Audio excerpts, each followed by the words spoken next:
Hi everybody, my name is Eli. I'm Jason. I'm Caden. I'm Jaden. We're the Yahoo on the Tour YouTube channel. And we thank you guys very, very much for hanging out with us. Our family is your family is our family. And we are the family that is trying to seek the kingdom. We are the family that is looking desperately to find the ways of our Creator and to find His ways and to find the ways that our Creator has said that He wants us to walk and the ways that He wants us to live, the way He wants us to worship. And we've never found any other ways that it identifies anywhere in this world except in scriptures, specifically in Genesis, Exodus, Leviticus, Numbers, and Deuteronomy. Those first 5 books, those are what people call as the Torah.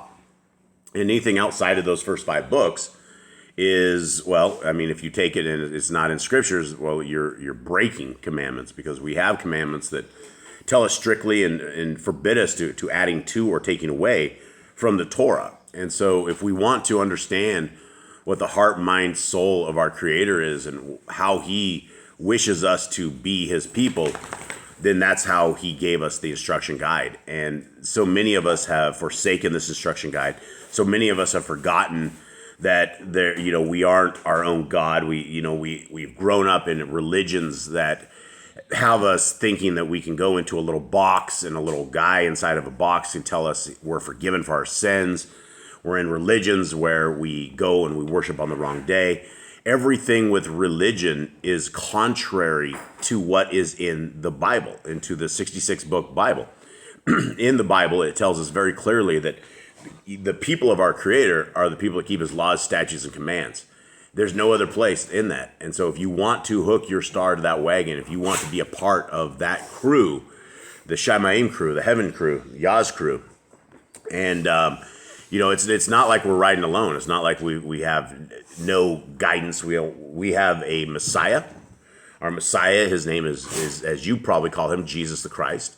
There was no J's in Hebrew. His name is Yahushua, which means salvation, which means Yah saves. And so our Creator sent His Son to walk that Torah that we should be living perfectly. And He is going to be our King. He's going to be the Melchizedek priest, the one who is reigning in Mount Zion in the New Jerusalem when it comes. And so we will not be alone. We have leadership. We have a wonderful Creator. Our Creator has given us life. And so because of this, we believe that we should choose to follow our Creator. And we hope that you guys out there do as well. And we are deep into the books of the writings of Abraham. And gentlemen, can you give me a quick recap of where we're at? We're in chapter 50 today. Give me a quick recap of where we are to get to this particular point. So after we have Abraham, he goes back to genealogies and talks about his forefathers, Noah, and how he looked different than the rest, how he built an ark to save his family, how he preserved the seed of Cain through Ham. Ham was the half-brother to Shem and Japheth, and he had generations. Each had generations of children, and now we have King Nimrod, who is a son of Cush, which is the grandson of Cain, and he is ruling a land of Cush. And he is a bad dude. He's a very bad person. He thought he killed Abraham as a baby. Abraham got away, went and learned and grew up with Noah and Shem. He learned the ways of Yahuwah, learned the Torah, learned how to be a holy person.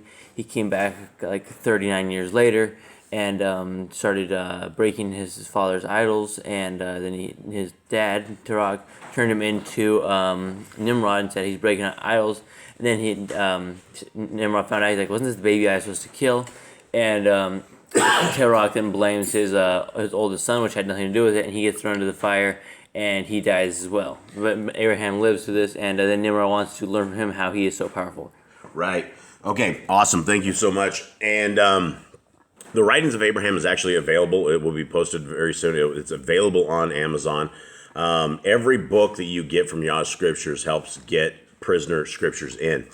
And as we are probably about 4 months away from having this book in our hands, we are asking that anybody that wants a hard copy of this scriptures that you get a pre-order in right now. Right now, we are putting these out for $59. It's a large print, 103 book version of this, and it has all of these books and beyond, and they're all the restored names that are in there. Now, I believe the price of these are going to be going up. I believe they're going to go into the $60 range once we get a few more details on them. But everybody who gets them at the $59 range, you will keep that. It's going to be the same price. We're not going to change that. And we hope that you guys will grab these scriptures and that you will pass these scriptures out to people, because these are the very best translation of scriptures that you'll ever find anywhere. And it has a great prison ministry along with it, that we are attempting to take care of prisoners where the prisoners have never ever been taken care of before in a way such as this. Okay, here we go, guys. Chapter 50. You guys ready? Mm-hmm.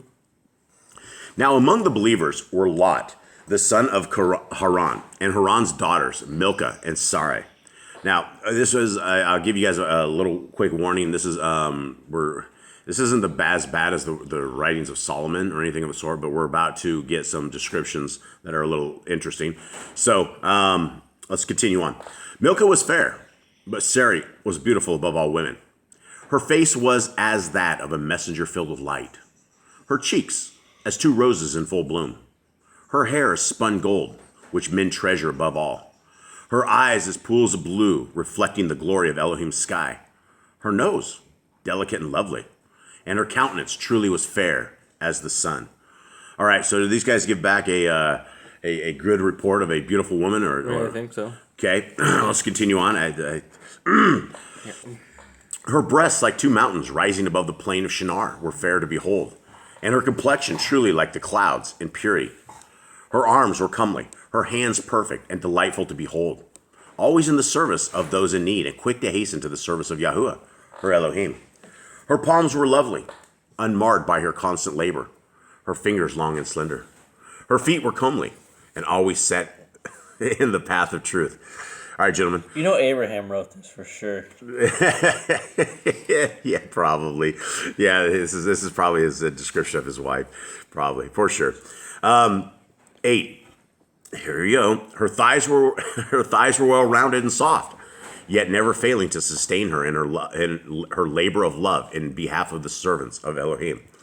This is just an Abraham writing here. His little portion. It had to be Abraham who wrote this. If nobody else wrote this, he wrote this small portion right here. This was his own words. Well, he did say this is the writings of Abraham, so here we are.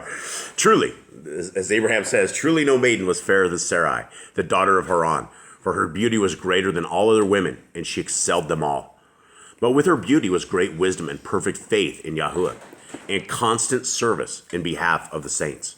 For her hands never ceased from Baraka, the people of Elohim. Wherefore my brother Nachor took Milcah, the daughter of Haran, to wife. But I, Abraham, took Sarai at the direction of Yahuwah, and I found great joy in her. But behold, Satan was not content to have me continue to disrupt his reign in peace. Therefore he sent a dream unto sovereign Nimrod, in which the sovereign did see that I should be the destruction of himself and of his reign.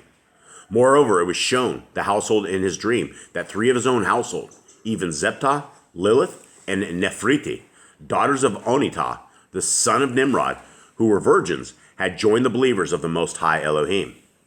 When the sovereign awoke from his sleep, he was angry, and he caused that I, with these 3 virgins, Zeptah, Lilith, and Nephriti, should be seized and bound and carried to Potiphar's hill at the head of the plain of Olishim, to be sacrificed unto the mighty one of Pharaoh, sovereign of Mitzrayim.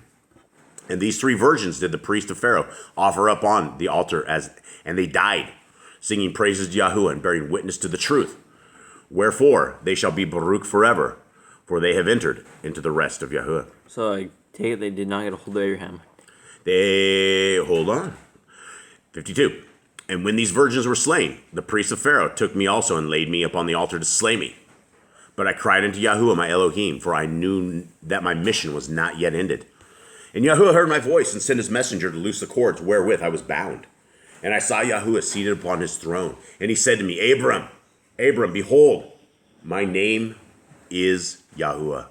And I have heard thee, and have come down to deliver thee, and take thee away from thy father's house, and from all thy kindred, into a land which is unknown to thee, a land which I have promised unto Noach, which should be an eternal inheritance unto the promised seed. Behold, I will lead thee by my hand, and will put upon thee my name, and thou shalt bear the kahuna of the fathers, and the power thereof. Do you have something, Jade? Oh, I thought you looked up like you had like the thought of, like, this is a great thought. Nothing. All right. 5. And it was as it was with Noach, so it shall be with thee, and through thy ministry, and the ministry of thy seed bearing this kahuna. My name shall be known in the earth forever, for I am thy Elohim. And Yahuwah broke down the altar of the idol mighty ones by an earthquake, and smote their priests, that they were all destroyed. But I hastened to my father's house, where all the believers were gathered, fasting and praying for me. And I said unto them, Up, for this day we shall depart from this city, that Yahuwah may visit it in wrath and vengeance. Wherefore all the believers gathered together and followed me out of the city to my camp. And we struck our tents, and departed from the land of Shinar to go to the city of Shalom, to confer with Father Shem. And my father also, seeing that the sovereign's face would be set against him, gathered together his goods and followed after me. We journeyed slowly, for I had with me many souls, both women and children, and women with children.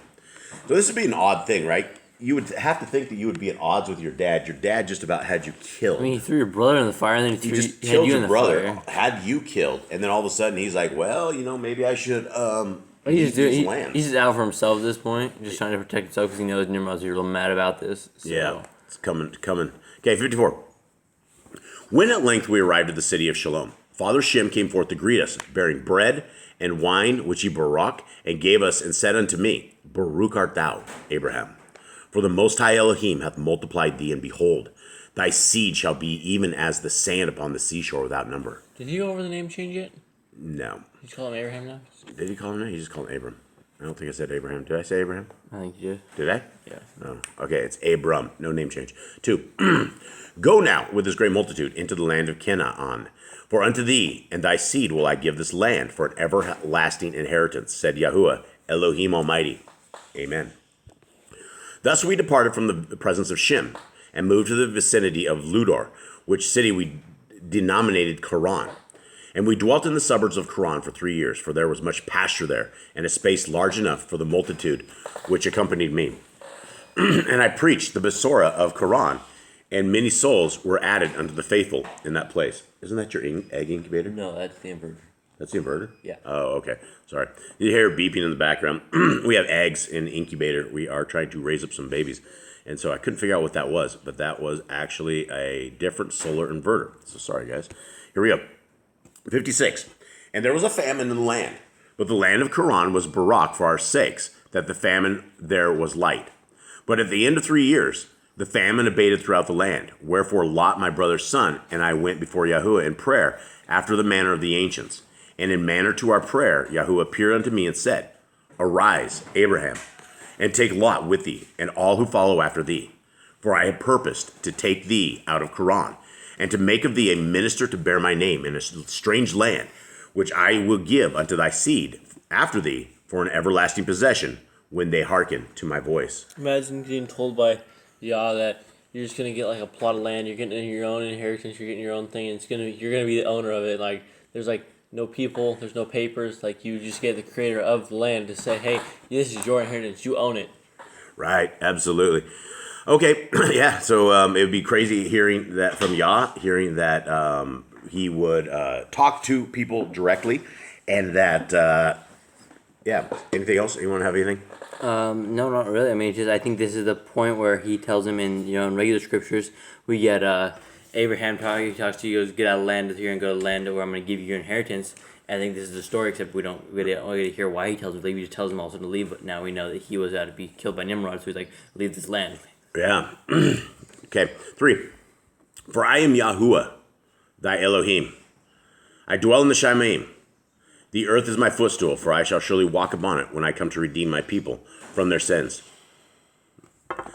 My name is Yahuwah, and I know the end from the beginning. Therefore my hand shall be over thee, and I will make of thee a great nation, and I will barak thee above measure, and make thy name great among all nations. And thou shalt be a baraka unto thy seed after thee, that in their hands they shall bear this ministry and kahuna, even the kahuna of the fathers, after the Kadesh order of Elohim, unto all nations. Now what is the kahuna? Kahuna is the priesthood, so basically he tells him that he would give him the priesthood. And out of his generations we had the Levites, which were the priesthood, so all his generations were priests. Yep. Okay, 6. And I will barak them, even as many as shall receive this Besorah through my name. For they shall be called after thy name, even the seed of Abram, as though they were the seed of thy own flesh. And they shall rise up and barak thee as their father. For I will barak them who barak thee, and curse them who curse thee. In thee through the kahuna which thou bearest, and in thy seed through thy kahuna which they shall bear, which cometh down from thy fathers, shall all the families of the earth be baruch, with the biraka of the besora, which are the baraka of deliverance, even of eternal Kai. For I give thee this promise, that thy seed shall sprinkle all nations, that through them the right to this kahuna may encompass all mankind, that all may be brought into the covenant through obedience to the Torah and ordinances of the Besora. Okay, so I think we should stop there and we should discuss that last verse right there. Because this is something that is for everybody that is out there.